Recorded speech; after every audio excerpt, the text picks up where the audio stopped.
With what, how much weight, Father, do you give to the entire Fatima revelations? I consider it to be the key event in the declining fortune of the Roman Catholic organization and the defining event for the near future of the Church in the in the next millennium, the third millennium. It's the defining event, and that is why strong men. I mean, see, when we speak about strong men, the amazing thing about the statecraft people who practice the craft of state, like Casaroli, who's just died, or Pope John Paul II, is what people always remark say about great figures in history like Napoleon, like Hitler, like Stalin. They had a will of indestructible power, and they could oppose the united wills of millions and make their point of view stick to a certain degree anyway until they fell, until they became a cropper, as we say in England. Similarly, in Rome, there are men with strong wills. They're in statecraft all their lives. They are engaged in macro-government, not merely of religion, but in state. They're up there amongst the greats. And they will not touch this with a barge pole.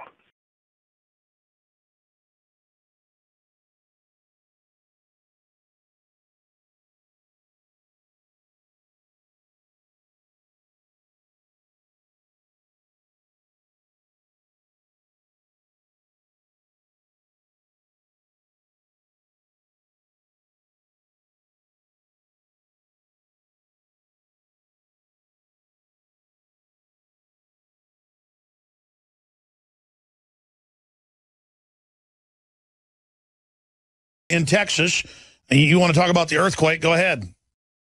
Hi, Alex. I've got some very interesting information for your audience. Did you know that Mel Gibson, before he was shot down in Hollywood, was trying to make a movie about Fatima? I did know that he was making a movie about that.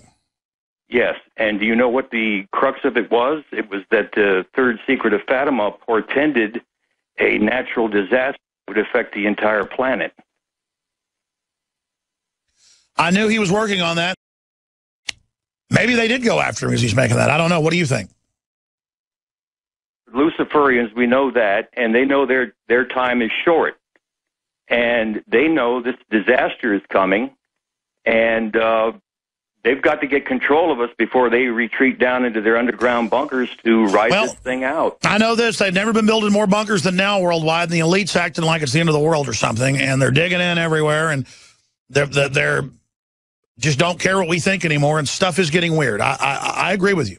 We still have 2 more incidents to talk about because I understand that the security came back not even an hour later, and then when you were there on Sunday, again, the same thing, they picked you out of the crowd to say, stay away from the Pope. So it's very interesting. Well, especially when what happened with the Pope, is that he didn't do the consecration, and there's some people commented to me, he said he seemed to be depressed, he wasn't himself.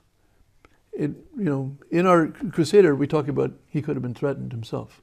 It is very clear that currently the officials in Rome are covering up the truth about the third secret of Fatima.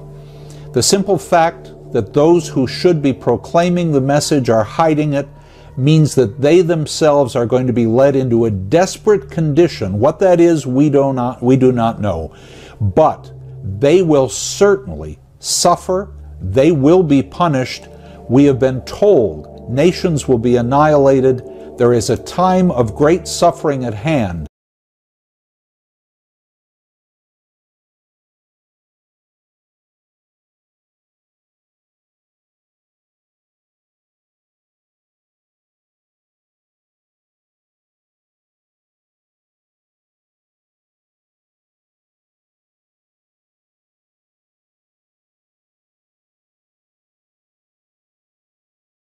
There's no such thing as a secret. We now know who killed the other popes, and we know why they did it. And there's no such thing as a secret. It always leaks out. So the culture is being eroded and replaced with this new culture. But doesn't this new culture kind of create what you had very much in the Soviet Union, kind of a drabness? Of course it does. Of course it does. And people are getting bored with it. There are more suicides, and people are revolting against it. But whether we like it or not, we're walking into it. And that's the new world order. Now what's going to happen? Well, is it going to go hunky-dory like that? No, it won't go like that. It will not go through, because we have a solemn promise that God so loved this world that he sent his only begotten Son in order to save it. And we have also the promises of Our Lady, and several big occasions at La Salette in France in 1846, because we're an old religion, and at Fatima in 1917, and at Garabandal in 1963. Those three alone tell us that God is going to step in and chastise this world and punish it for killing 500 million babies a year, and for oppressing and for shedding of blood and for starving people and inciting wars, and finally destroying the innocence of youth with pornography. God's going to step in, and step in soon. And nobody that I know of any stature at all in the church today or in religion thinks it's going to come in 200 years' time. It's around the corner. It's coming fast. Pope Pius XII foresaw that they would have their day, but it would only be a day. It's only a day. It's only a day, because God is in his heaven. And Bernard, I hate making predictions, because human predictions are so fallible. But, and I may not live, I'm 76, I may not live long enough to see this, but I know that within a short time, you, a young man, will see the hand of God punishing the world around you. And you included, because you're part of the world, and your family too. Now here is an issue that I would like to raise, and that's that there seems like, and you've alluded to this already in our conversations, that there is no escape. There's no place in the world that I can, let's say, move to and escape all the problems. No. If you go down to the Pampas in Argentina, if you travel to the Gobi Desert, if you go anywhere, it's going to come after you, because the whole world is entrailed in it. And then, as far as we know, the best judgment is that the chastisement is going to affect everybody, whether you live in the middle of the Gobi Desert, or in Kathmandu, Nepal, or on the Pampas of Argentina, or hide beneath the ocean in a bubble, it will still get to you. I had another question. The underground city in or near Rome. Are you referring to the catacombs below the Vatican? No, I'm talking about an underground city that is actually in place now for the New World Order. Many of the Japanese and the Chinese and many of the European countries have started it's underground, and it's near Rome. We have the testimony of Our Lady in apparitions that are, in appearances of Our Lady that are approved of by the Church, which suggest awfully strongly, in fact, you can't contradict it really if you're truthful, that there's going to be a visitation, a heavenly visitation of mankind by God in punishment of mankind's sins. I don't see how anybody can get away with that unless he wants, like John the 23rd, to deny the validity of any of these. So we're perhaps in an Old Testament situation, let's say, like before the flood at the time of Noah, where God is going to impose some type of punishment on mankind. That's right. That's where because the people had grown wicked. That's right, and this is God's way of doing it. And it's not simply a flood, it's not simply a disease or a plague, it's something far worse. And it is very hard to get away from that conclusion unless you're a total cynic and you don't accept any approved appearance of Our Lady, appearances approved by the Church. If you do, that's fine, but you may have a rude surprise someday. And I don't think you can do that. You can't get away with that. So I think that the Queen of Heaven has quite manifestly warned us that in our lifetimes, that is within this span of decades, there's going to be trouble. So time will tell, but I think the big factor, Bernard, is what happens in the skies. If I can explain myself.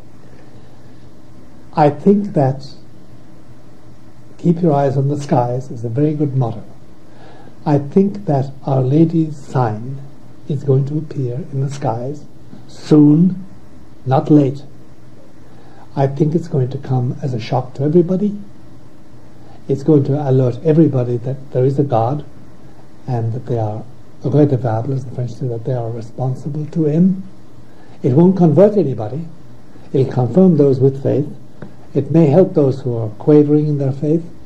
It won't give anybody any faith. It'll just show him where he or she is in God's sight. But it won't make them believe. And I think that is coming soon. In other words, I don't think the present situation where the church is dying by dribs and drabs, like its Pope is dying in dribs and drabs, I don't think that's going to go on indefinitely until the church dies out. I think it's going to be hit hard by what appears in the skies. And I don't mind climbing out on a limb on that matter. In fact, I'll say this much, and this is the beginning of spring. I'd say that if by the end of spring there is a sign in the sky, in the human skies that we see, an abnormal happening, then we can say that the big change is coming fast. If there's nothing, then the big change is coming later. But it's coming. When that sign appears, Yeah. it will be visible to every human being existing at that moment on this globe, Yeah. and that everybody will know their relationship to God. It doesn't mean they're going to believe in it. Yeah. It doesn't mean that they're going to be justified, that they will go to heaven if they die. No, it just means they will know exactly where they stand in their conscience. I think miseries are going to start. There are many, many people, and I'm one of them, who feel something big is imminent. Oh, yes. There's no doubt about that. There's no doubt about that. People of all disciplines, people I interview of all disciplines, and they're all essentially saying the same thing. It's a general feeling. Yes, no it doubt is. about that. It absolutely is. Knowing the future doesn't help one's peace of mind out. It doesn't. And I remember I had the dubious privilege of reading the text of the third secret of Fatima, which I must guard by oath from repeating, but it isn't pleasant. I have a whole stack of faxes here asking me to ask you about that, and you obviously cannot speak of that. Not factually, not word for word. I can't. I took a note. But it ain't pleasant. And the less you know about it, the better. Except that there is going to be a reckoning, and that nobody existing on the face of this earth will be exempt from knowing the power from on high. And she talked about an annihilation of nations. Well, unfortunately, but truly, that is also predicted in the third secret of Fatima. I simply think that things are spiraling in such a way that we're going to undergo severe disturbances, to put it mildly, nationally and internationally. I think that if I were to be awfully frank, I think a lot of people are going to die violently. Oh boy. I think we're coming to a very bad point. A very bad point. I think. I can't interpret it any other way. All right, I don't even want to ask anymore.